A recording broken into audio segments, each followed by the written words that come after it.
je vous remercie et je suis très heureux de me retrouver parmi des fans de Panaïtis Strati, voilà. Des mordus, on disait. Des mordus, on peut dire aussi, bon, c'est vrai. Mais il y a deux fils d'or, je pourrais dire, qui me relient au destin de Panaïtis Strati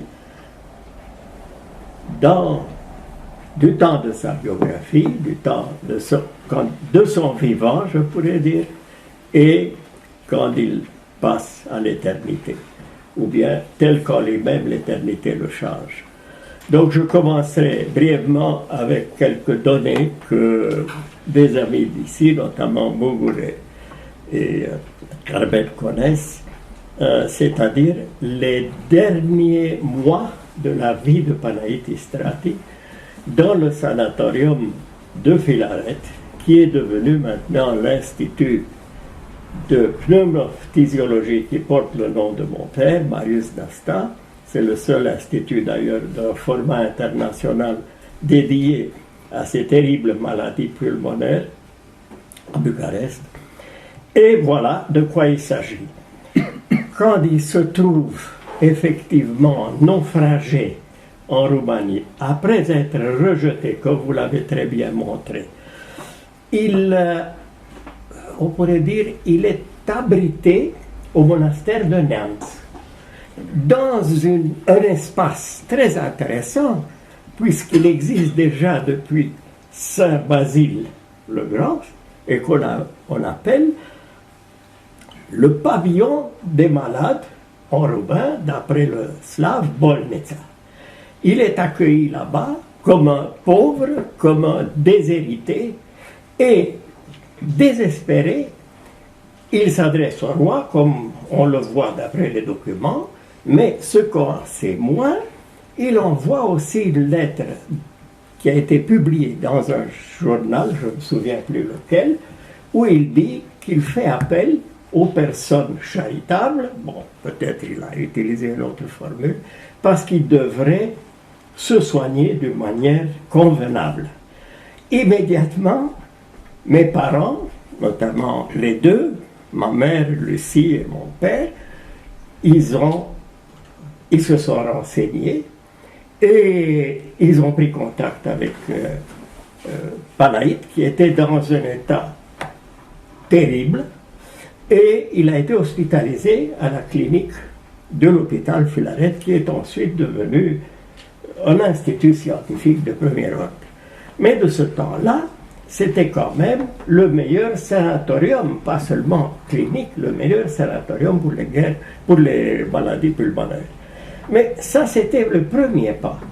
C'était donc en 1932 déjà, et ma mère a fait un peu de propagande, c'est-à-dire elle a convoqué par exemple parmi ses amis l'épouse du professeur Alexandre Cantacuzène, fils du grand fondateur de la microbiologie en Roumanie, le professeur Cantacuzène, tout un tas de beau monde, on pourrait dire, qui est venu visiter Panaïtis Strati, qui, en quelques mois, a repris, comme on dirait aujourd'hui, d'une façon familière, du poil de la bête.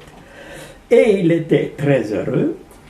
Il s'était remis, parce qu'il avait aussi cette capacité de rebondir, qu'on voit très bien dans tous ses écrits. Et finalement, en 1933, il arrive chez nous, c'est-à-dire dans la villa que mes parents avaient aménagée à Prédial, où il a été abrité dans une chambre très élégante, et il s'entretenait longuement avec mes parents sur une terrasse qui se trouvait donc exposée au soleil, qui était excellente pour son repos. Et maman avait des doutes parce qu'elle ne savait pas si elle devait vraiment avoir encore le 4e enfant. Alors Panaït lui dit, mais bien sûr, tu dois l'avoir, il va s'appeler Mikhaïl même. Et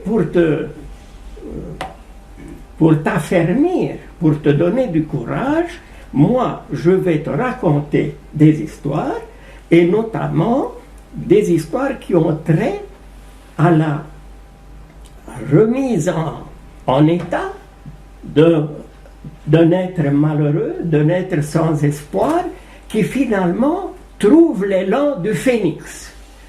Et le mieux serait si tu pouvais faire une broderie. Ma mère achète une grande toile, je ne sais pas, c'était une toile magnifique comme matériau, rouge foncé. Elle commence à broder le phénix. Effectivement, mois après mois, sa grossesse avance, j'arrive, comme dit Lucrèce, au rivage de lumière. Le phénix était magnifique parce que Panaïde ne se bornait pas de raconter. Il venait avec un charbonnage et disait ici tu dois redresser les flammes, ici tu dois faire ça et ça. Et finalement, il était arboré dans la salle à manger de notre villa. Finalement, bon, après 1945, il y a eu des événements terribles. On a confisqué cette villa, le phénix, je ne sais pas quel a été son sort, sa destinée. Mais Panaït a eu des relations tout à fait spéciales avec mes parents. Il leur a fait part de ses projets. Malheureusement, ma mère, quand elle a vu qu'on les autorités communistes ont confisqué la villa et qu'on voulait faire même des enquêtes et fouiller nos maisons, elle a jeté la correspondance.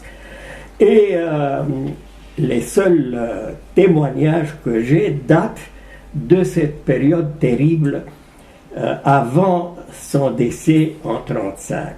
C'est-à-dire, il s'était remis, mais avec quand même, puisqu'il n'y avait pas des antibiotiques, au maximum on faisait le pneumothorax. Mon père était expert dans cette branche de la médecine. Et il leur dit, écoute Panaït, maintenant il faut finir avec ton vagabondage. Il n'a pas du tout écouté, et un beau jour, il s'est évadé de l'hôpital de Filaret.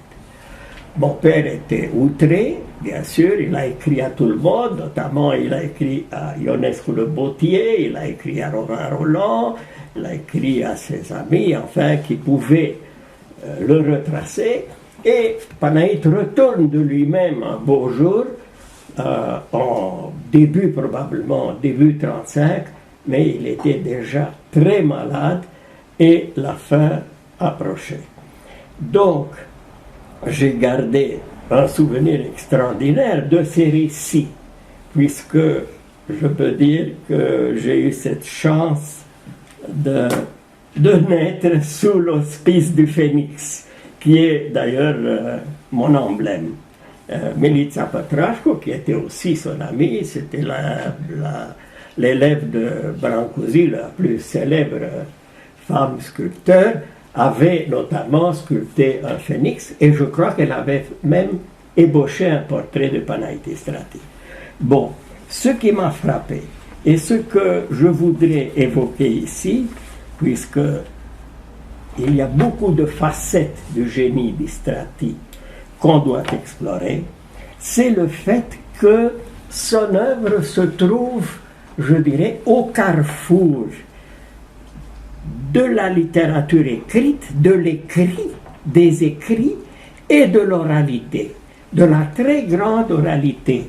Une oralité qui est faite justement de voyages, d'itinéraires et de cette introspection qui finalement transforme les paysages et les expériences extérieures en monde intérieur, en récit intériorisé.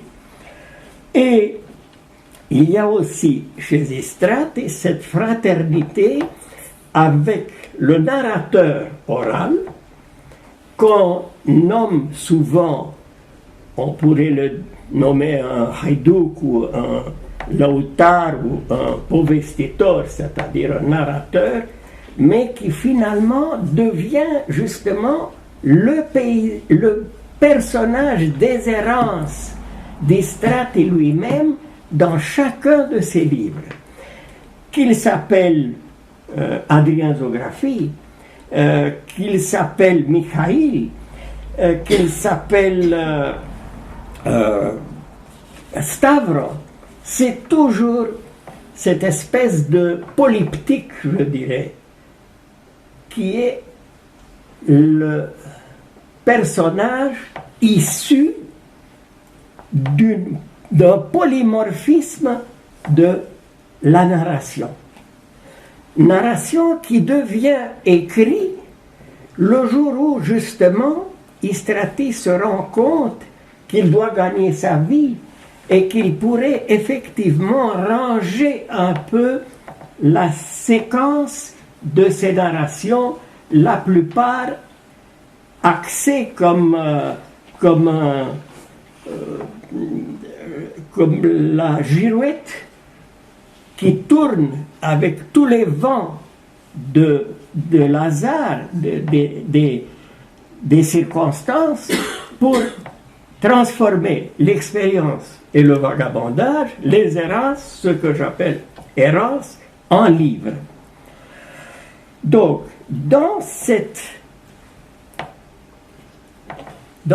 issue ménagée à l'oralité, il y a tout d'un coup aussi le réveil des souvenirs qui ont fait l'homme. L'homme devient, à partir d'un horizon qui est une approche fondamentale, et pour Istrati, ce sont les trois âges, mais surtout l'enfance, la maturité, et puis ce sont les départs, puisque les départs pour Istrati, ça veut dire la maladie, les derniers voyages pour reconquérir des horizons comme la Méditerranée, le Danube, la mer Noire, et cet espace tout à fait fascinant dont on n'a pas assez parlé quand on a étudié l'œuvre d'Istrati, c'est les alentours, ce magma dont il est question dans le dernier chapitre tragique de Narantsula, qui est le grand miroir d'eau, parce qu'en roumain on l'appelle Balta, de Braila. En roumain ça s'appelle Balta Braili, on pourrait dire les temps de Braila. C'est dans ce grand miroir d'eau sombre, énigmatique, où se fondent, où trouvent leur fin tragique le grec Epaminondas et Narantsula. Ce miroir, c'est le silence de la fin. C'est, si vous voulez, l'issue du troisième âge que Panaït a vécu comme l'épilogue d'une tragédie. La citation que vous avez donnée est très belle. Je vais la reprendre certainement quand je mets toutes ces notes en ordre, c'est-à-dire que la souffrance est éternelle et qu'on refait sa vie à partir d'une introspection des souffrances. La souffrance est à l'origine de beaucoup de messages religieux, que ce soit dans l'Inde ou que ce soit la passion du Christ pour les chrétiens, ou même les errances des héritiers de Mahomet, ainsi de suite. Alors, pour revenir aux trois âges, il dit à un moment donné que tout enfant est un révolutionnaire. Et ça, c'est magnifique, ça se trouve au début de Kirakiralina. Vous voyez, c'est en même temps l'aveu, c'est déjà l'aveu d'un révolutionnaire. Moi, je préfère souvent citer l'édition Rider de Rider. Quand il s'agit justement de répondre aux angoisses de la mère qui voudrait le marier. Bon, il y a aussi l'anecdote, ma mère m'a mal marié, etc. Mais lui, il dit, mais qu'est-ce que tu veux? Tu veux me marier? Et c'est à à ce moment-là, il dit, et cette histoire de mariage, je n'ai que 18 ans. Et elle pense déjà, il dit dans une confession à Adrien, parce que l'introspection dans tous les récits d'Éliade, de Strati, voilà, j'ai ma langue à fourcher, mais on pourrait presque dire d'Éliade. Enfin, pour moi, Strati est beaucoup plus authentique de ce point de vue. Ce motif, il surgit justement dans le dialogue narratif, je pourrais dire. Puisque la narration, pour un linguiste, si on essaye de séparer les différentes strates de langage, et notamment de ce qu'on appelle l'énonciation, phénomène capital aujourd'hui dans la théorie du langage et en pragmatique, la narration est primordiale, mais elle n'arrive pas d'elle-même. On pense que les narrations autobiographiques surgissent tout d'un coup par une inspiration divine ou qu'elles arrivent par elles-mêmes. Pour finalement trouver un débouché, par exemple dans un écrit littéraire, il faut le dialogue. Il faut un dialogue qui se transforme ensuite en biographie ou bien en histoire des souffrances, comme dans tous les grands écrits de Panaïte. Alors, dans la présentation des écrits, justement, il y a un éditeur qui a très bien montré que le tout de son œuvre se compose de 3 cycles narratifs, ou romanesques silonitiens. Je n'utiliserai pas ce terme de romanesque, parce qu'il n'y a pas de surenchère romanesque. Il n'y a pas de, je dirais, mise en valeur romanesque.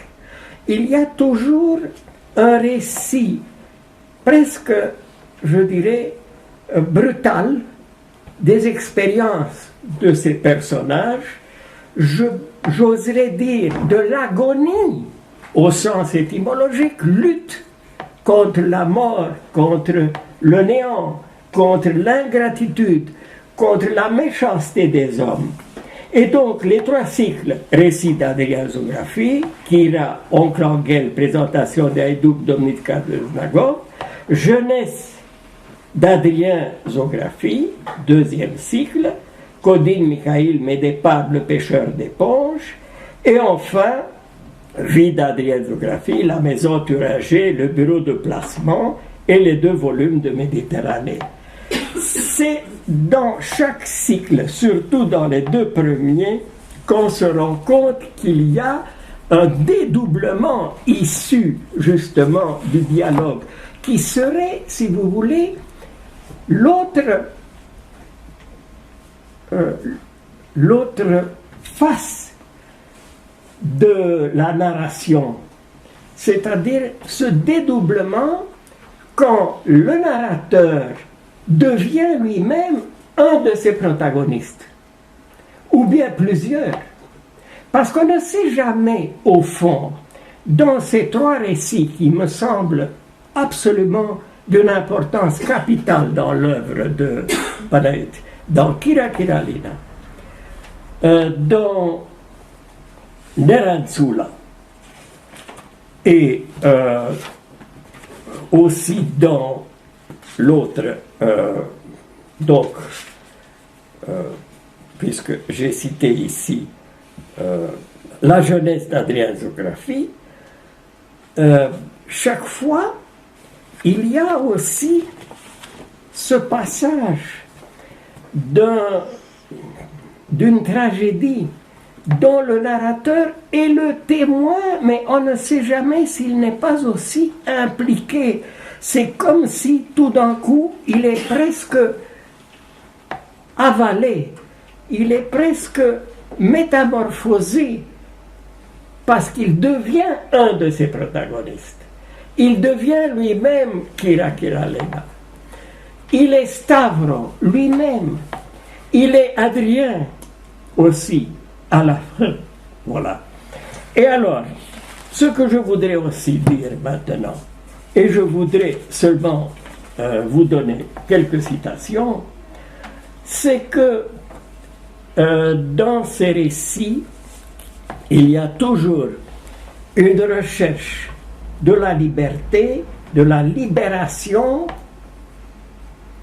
de l'homme vagabond, du révolté vagabond justement, parce qu'il ne trouve plus son assise, il ne trouve plus d'accueil parmi les siens.